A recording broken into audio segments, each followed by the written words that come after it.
School वैसे तो खामोश हुआ करते हैं, लेकिन जो स्कूल का वाक़या आज मैं आपको बताने जा रहा हूँ, वो स्कूल बेहद अजीब है।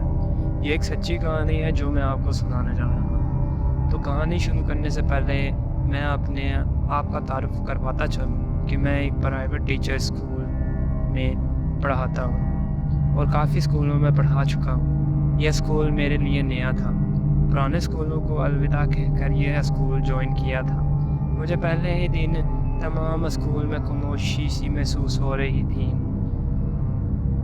कुछ दिन बाद मैंने इस स्कूल के एक पुराने टीचर को कहा कि ये स्कूल तुम्हें अजीब नहीं लग रहा?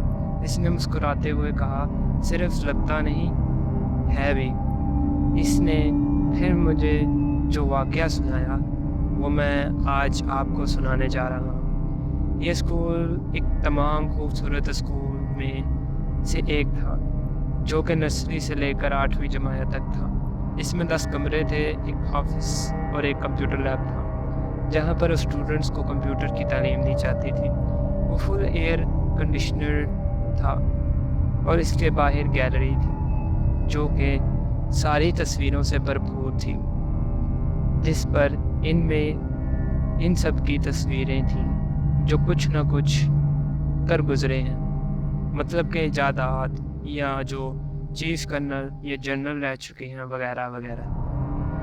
मैं आपको बताता चलूँ कि इस स्कूल का जो मालिक था वो दावत इस्लामी का वेंटिलेयर था जो इनको चंदा लेकर देने या तबलीग दीन इस्लाम में मदद करता था।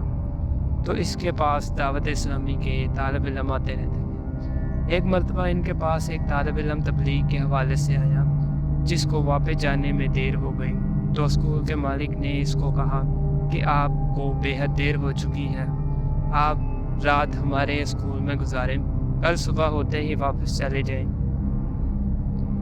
इसने हाँ कर दी और स्कूल में आया।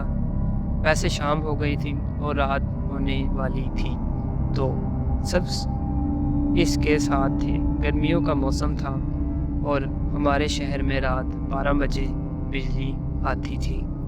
तो सब इस इंतज़ार में थे कि बिजली आए और हम घर जाएं। तालिब इल्म को स्कूल में एसी चला कर देकर हम सब घर जाएं 12 बजे तक।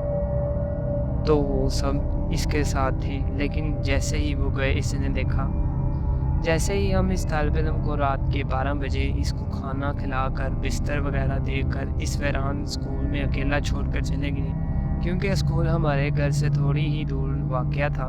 तो हम इसको कह कर गए कि अगर कोई भी चीज़ की ज़रूरत हो तो फ़ोन कर दें। ये कहकर हम रोज़ाना जैसे ही रवाना हुए, हमने रवाना सुबह स्कूल आए तो देखा कि वो तालिब इल्म इस कमरे के एक कोने में डर के मारे कांप रहा था। हमने हालात मालूम किए तो इसने बताया, जैसे आप स्कूल से गए तो मैंने सोने का सोचा, क्योंकि फिर मुझे फजर को उठना था, तो मैंने जल्दी सोने का प्रोग्राम बनाया। लेकिन मैंने जैसे ही सोने के लिए बिस्तर पर लेटा तो स्कूल का बाहर वाला मेन गेट खटखटा उठा। मैंने सोचा कि आप आए हैं। फिर से मैं दरवाजे पर गया। जैसे ही मैंने दरवाज़ा खोला और देखा, वहाँ कोई भी नहीं था। मैं थोड़ा घबराया, लेकिन फिर दिल में ख्याल आया कि वहम होगा। मैं फिर अंदर कमरे में आया और अंदर वाला दरवाज़ा बंद करके सोने लगा। मैंने जैसे ही सोने के लिए बिस्तर पर लेटा, मैंने फिर दरवाजे के बजने की आवाज़ सुनी।